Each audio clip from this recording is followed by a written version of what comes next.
මොකක් හරි රස්සාවක් කරනවනේ.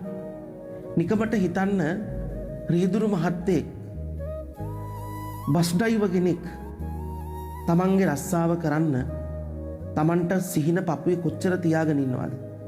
තමන්ගේ පුතාව ශිෂ්‍යත්වයෙන් පාස් කරන්න සාපෙලෙන් උඩට යන්න උසස් පෙළෙන් දිනන්න සිහින හිතේ තියාගෙන තාත්තා රියදුරු අසුනේ ඉඳගන්නේ ගොඩක් බලාපොරොත්තු තියාගෙන. සමහර වෙලාවට බස් එකට නැග්ගම අපි නිකමට කතාවට කියනවා හරියට දේවාලයක් වගේ කියලා. ඇත්ත. බලන්න කල්පනා කළ සමහර රියදුරු මහත්තුරු ඉන්නවා බස් එළවන වහන්ට නැග්ගම කලින්ම තමන්ගේ රාජකාරිය ආරම්භ කරන්න කලින් සුක්කානමට වඳිනවා. වැඳලා තමයි පටන් ගන්නෙ. ඒ විතරක් නෙමෙයි. අර එන්ජිම තියෙන තැන මන් දැකලා තියෙනවා ගහලා තියෙනවා පය තබන්න එපා කියලා. පයින්වත් පාගන්න දෙන්නේ නැහැ එතන. ඒ තමන්ගේ ජීවිතේ වගේ. බස් එකට නැග්ගම බුදු විල්මයක් තියලා උදේට ඒකට මල් ටිකක් තියලා බුදු පිළිමෙට වැඳලා බුදු හාමුදුරන්ට තමන්ගේ දුක කියලා තමයි ජීවිතේ දිනන්න පටන් ගන්නෙ. තමන්ට තියෙන දේ ලස්සනට තියාගන්න එක කොච්චර වටිනවද? බස් එකක් වුණත් ඒ රියදුරු මහත්තයා තියාගන්නේ පුදුම ආදරෙන්. ඒ වගේ ලස්සන මල් මාල දානෝ, හැඩ වැඩ දානෝ. සමහර වෙලාවට ලස්සනට අකුරු ගහනවා, වචන ගහනවා. පාරේ යනකොට ඒව නවත්තලා සමහර වෙලාවට ඒ ඔක්කොම අයින් කරනවා. ඇත්ත. නීතියට අනුව සමහර වෙලාවට අනතුරක් වෙන්න පුළුවන්. ඒත් මේ මිනිස්සු තමන්ගේ ජීවිතයට කණ්ඩ දෙන එක බත්පතක් කන ඒ බස් එකට කොච්චර ආදරය කරනවද?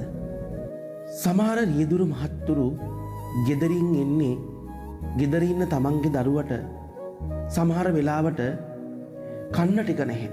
සමහර වෙලාවට ගැබිනි අම්මව බෙහෙත් ගන්න එක්කන් යන්න අවස්ථාව යෙදුනත් ඒ සියල්ල මගහැරලා ඉන්නම ඕන දවසක් වුණත් වෙරට යන මිනිස්සයා බලාගෙන ඉන්නවා. ඉස්කෝලේ යන දරුවා වෙලාවට ගිහින් දාන්න ඕනේ. ඒ මිනිස්සුන්ව ගිහින් දාන්න ඒ සියලු ප්‍රශ්න තියෙද්දි ප්‍රශ්න කෝටියක් ඔළුවේ තියාගෙන රියදුරු ආසනයට එන්නේ. ඒ එන වෙලාවට බස් එකේ 60 70ක් නැගලා ඉන්නවා. එයාලා පරිස්සමට අරන් යන්න ඕනේ. ගෙදර ප්‍රශ්න කෝටියයි. ණය ගෙවා ගන්න විදිහක් නැහැ. සීට්ටු එහෙන් ගෙවන්න වෙලා. සමහර වෙලාවට දාපු ලෝන් එක ගෙවන්න වෙලා.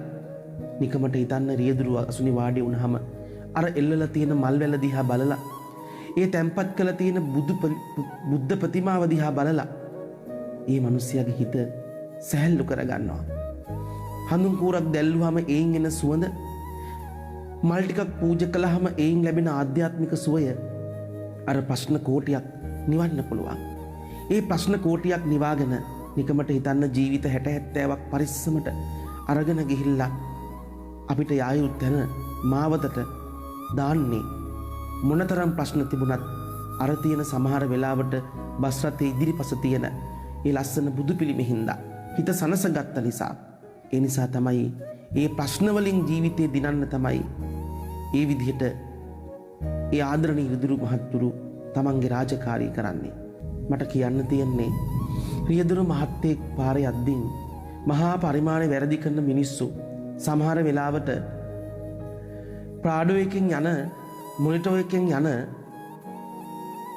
V8 එකෙන් යන සමහර මිනිස්සු ඉරි කපාගෙන ඩබල් ඉරි කපාගෙන යනවා. හැබැයි ඒ වුණාට සමහර වෙලාවට මැති ඇමතිවරුන්ට ලොකු ලොකු උදවියට ඒ නීතිය ක්‍රියාත්මක වෙන්නේ නැහැ. ඒ වුණාට අහිංසක බස් රියදුරෙකුට ඒ නීතිය අකුරටම ක්‍රියාත්මක වෙනවා. එපා. ඒ හීන බොද කරන්න එපා. ඒ ජීවිතේ දිනන්න පුංචි අවස්ථාවක් දෙන්න. තමන්ගේ දේ ලස්සනට තියාගන්න එක හරි වටිනවා. ඒ නිසා දැයේ ඉන්න සියලුම බස් රියදුරු මහත්තුරුනි, ඔයාලගේ ආදරණීය බස් රථය ලස්සනට තියාගන්න එක හරිම වටිනවා. හැබැයි නීතියටත් ගරු කරන්න. ඔබට ඔබේ ජීවිතේ දිනන්න වාසනාව ලැබේවයි මා ප්‍රාර්ථනා කරනවා. ඔබට තෙරුවන් සරණයි.